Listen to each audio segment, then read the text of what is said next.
Welcome to my home, YouTube. I'm kind of staying really close to this Jake Paul and Mike Tyson fight. Met some really cool customers today. The people who had the Nissan Sentra, I did a video on that needed some work, and it turns out that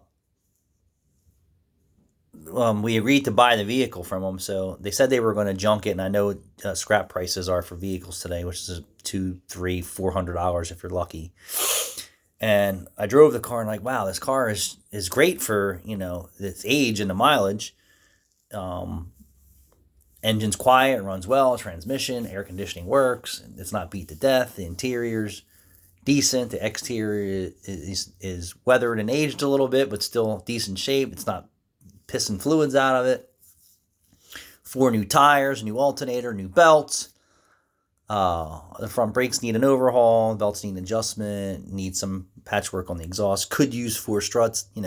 Not for safety reasons, just for rebound bumpers and bump stots and bumper boots worn out, but absolutely not necessary. So we talked to the customer who brought it in, and they said, "Ah, we're just going to junk it." And I'm like, "Hey, listen, I'll give you $1,000 for it.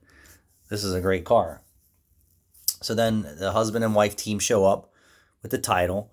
And then Rachel's up there talking to him. I introduced myself, and I just said, "Listen, this is a really great car, and I'm going to fix it, and I'm going to sell it, and I'm going to make money on it. You sure you don't want to reconsider fixing the car? And you don't have to fix everything. Just fix what you originally came in for." And then his wife was like, praising us and saying, "I don't know." And then she's like, "Yeah, I really do want to fix it. But I was straight with him, like, this is a great car. Do you know how hard it is to find a great used car today? I don't buy junkers off of customers. I buy cars that I can fix and make money off of." And I was completely honest with him. Like, I'm going to take this car, I'm going to fix it, and I'm going to sell it, and I'm going to make $2,000, $3,000. And then they agreed to fix the brakes and the exhaust, which we're going to do tomorrow. But then it turns out that their daughter and Rachel used to be friends in high school, and some other things. So sometimes, you know, and I've done this in the past. Like, people are like, it's not worth fixing. It may not be worth fixing to you, maybe because you don't know any better. And this is just speaking in general, or maybe you're just tired of fixing it. But if you're not going to go buy a brand new car, you're going to buy somebody else's used car. You're just buying someone else's used, neglected problems today. There is no good cars anymore. But it was nice to meet somebody and then talk to them after hours and talk about, you know, uh, YouTube and, a bunch of different things, gold prospecting in Colorado, like a bunch of different discussions. But it's nice to meet customers who actually give you the time to build a relationship.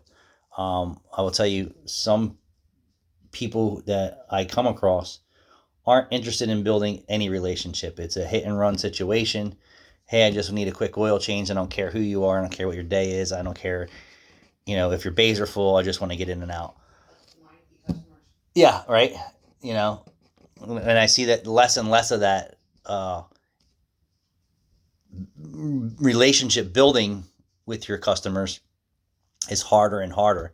You know how many people walk into our shop, their phones in their ear, and they're talking to whoever, and then they're saying, "Well, hey, can I get a tire plug or can I get an oil change?" Not once do they put their phone down, or they come in and they're looking down and they're saying, "Hey, I need to get this done on how much on the car," and they're texting on their phone and they're answering on their phone. They give the person on the other side of the counter zero opportunity to build a relationship with them that's long lasting, right? Where you build that trust. Um, I think there was some trust with Rachel when they dropped it off, and then Rachel's presentation of what the vehicle's needs were. It was no surprise to them that the exhaust was in bad shape and the brakes or front end had some potential problems.